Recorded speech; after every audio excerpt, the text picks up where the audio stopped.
प्रणाम to all dear divine souls. तो पिछले वीडियो में हम कहा थे जब आपका 5D में यूनियन हो जाता है और फिर 3D में आप कांटेक्ट में आ जाते हैं, ठीक है। और सामने वाली आपके काउंटर पार्ट की जो इन एंड आउट की सिचुएशन है वो ख़त्म हो जाती है। बार बार इन एंड आउट कर रहे थे वो अब परमानेंट कांटेक्ट में चेंज हो जाते हैं, ठीक है। तो इसके बाद क्या होता है कि कुछ टाइम के बाद वो वक्त आता है जब आप दोनों कांटेक्ट में आ जाते हो। अब जो वो आपको बार बार ट्रिगर करते थे वो आपको ट्रिगर करना कम कर देते हैं, ठीक है।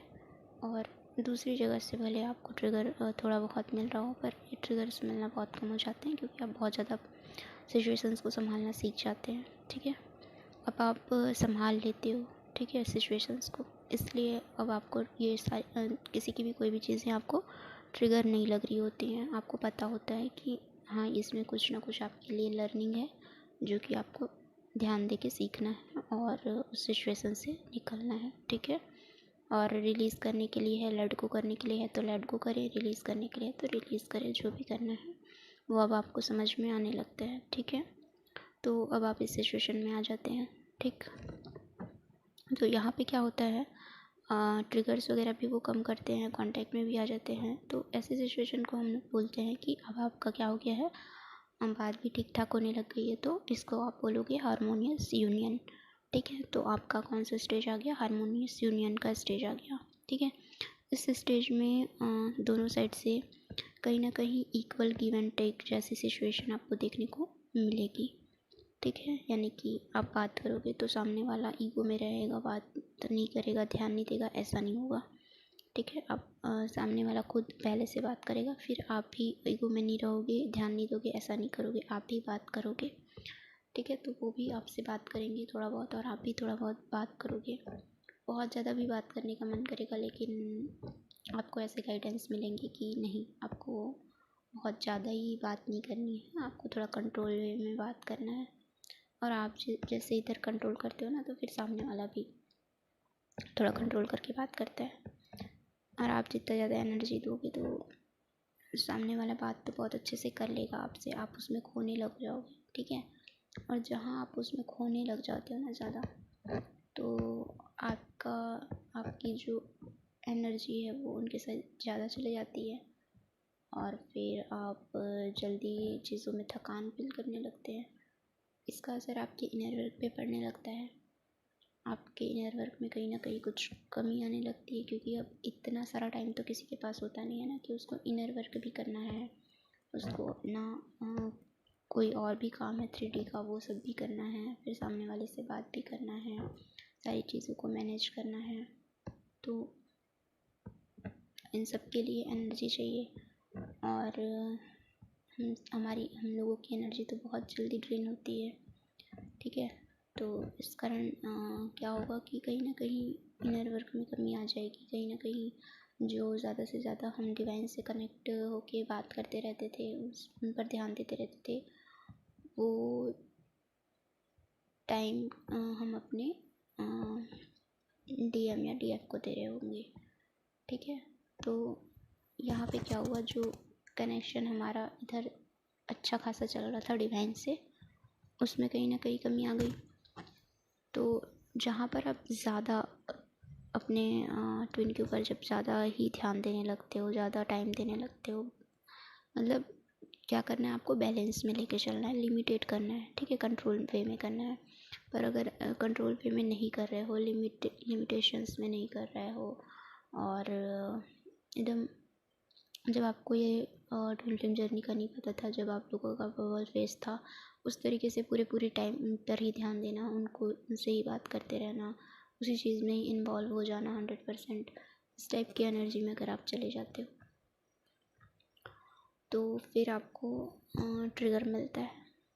फिर आपको जो पर्सन वो ट्रिगर नहीं भी कर रहा था ना, वो भी आपको फिर ट्रिगर करना शुरू कर देगा। तो फिर आप उन्हीं से ट्रिगर हो जाओगे या किसी और से ट्रिगर मिल जाएगा, यानी डिवाइन कहीं ना कहीं से आपको ट्रिगर कर देंगे कि कंट्रोल करो, ठीक है। आपको कंट्रोल करने का ट्रिगर मिल जाएगा कि नहीं, आपको बात करनी है, अच्छे से टाइम देना है, लेकिन सब कुछ लिमिटेशन में और कंट्रोल में करना है। 100% अपना टाइम, अपनी एनर्जीज अभी नहीं देना है उनको, ठीक है। आपको बाकी की और भी चीज़ें आपको आपकी लाइफ की करनी है, ठीक है। देखो, आप यही सारी चीज़ों में अब ध्यान नहीं दे रहे थे ना पहले, इसी कारण सेपरेशन मिला, ठीक है। तो इन सारी चीज़ों को करने के बाद फिर से आप वही गलती करेंगे कि 100% सामने वाले को टाइम दे दिए और इन सारी चीज़ों का टाइम एकदम ही से कम कर दिए या नहीं किए, इस तरीके से कुछ ऐसी गलती कर दी है और 100% उन पर ध्यान दिए। तो आपका ध्यान फिर से इन चीज़ों में लाने के लिए आपको फिर से ट्रिगर मिलेगा, ठीक है। तो फिर आपको फिर नहीं समझ में आएगा कि ये क्या हो गया, सब कुछ तो इतना अच्छे से चल रहा था, इतना दिन हो गया मुझे इनर वर्क करते हुए, तो मैं काफ़ी कुछ नॉलेज ले ली, मैं काफ़ी पॉजिटिव भी हो गई और इतने अच्छे से हमारा यूनियन भी हो गया, सारा सब कुछ ठीक हो गया, सब कुछ अच्छा चल रहा था। लेकिन अब ये क्या हो गया कि फिर ये मुझे ट्रिगर क्यों मिल गया, फिर मुझे ट्रिगर क्यों होने लगा, सब कुछ तो ठीक हो गया था, अब कौन सी एनर्जी रिलीज़ करनी रह गई है। तो यहाँ पे एनर्जी रिलीज़ नहीं, यहाँ पे आपको कंट्रोल करने को कहा जाता है कि कंट्रोल में रहना है आपको, ठीक है। कि और बाकी चीज़ों पे भी ध्यान देना है और हर एक चीज़ पे बैलेंस बना के आपको वर्क करना है। हर एक चीज़ बैलेंस, यानी कि अगर आप पढ़ाई करते हैं तो आपको पढ़ाई करना है, अगर आप जॉब करते हैं तो आपको जॉब पे भी ध्यान देना है, अगर पढ़ाई और जॉब दोनों करते हैं तो पढ़ाई और जॉब दोनों पे ध्यान देना है, ठीक है। साथ साथ इनर वर्क पे काम करना है, साथ के साथ अगर घर का काम कर रहे हैं तो घर का काम भी करना है, ठीक है। जितना भी कर रहे हैं थोड़ा बहुत वो सब करना है। अगर पूरा टाइम आप घर का काम करते हैं तो आपको उस पर जहाँ टाइम अगर कम कर दे रहे थे तो वो टाइम को कम नहीं करना है, भी वो काम को करना ही है आपको, ठीक है। तो जो आपके 3D के काम है वो सारी चीज़ों को डिसबैलेंस नहीं होने देना है, उन सारी चीज़ों को टाइम देते हुए फिर अपनी जर्नी को टाइम देना है, अपने DM को बिल्कुल भी ध्यान नहीं देना है, ऐसा नहीं करना है, और 100% ध्यान देना है, ऐसा भी नहीं करना है। उनके साइड भी बैलेंस बना के लिमिटेशन में काम लिमिट में बात करते हुए बात करना है, ठीक है। और किस तरीके से कौन सी बात करना है नहीं करना है उस चीज़ पर भी थोड़ा ध्यान देते हुए बात करना है। और तो इस तरीके से ये स्टेज भी आपकी लाइफ में आता है, ठीक है। तो आगे की बात करते हैं नेक्स्ट वीडियो में, अभी के लिए बस इतना ही। Thank you so much and love you all.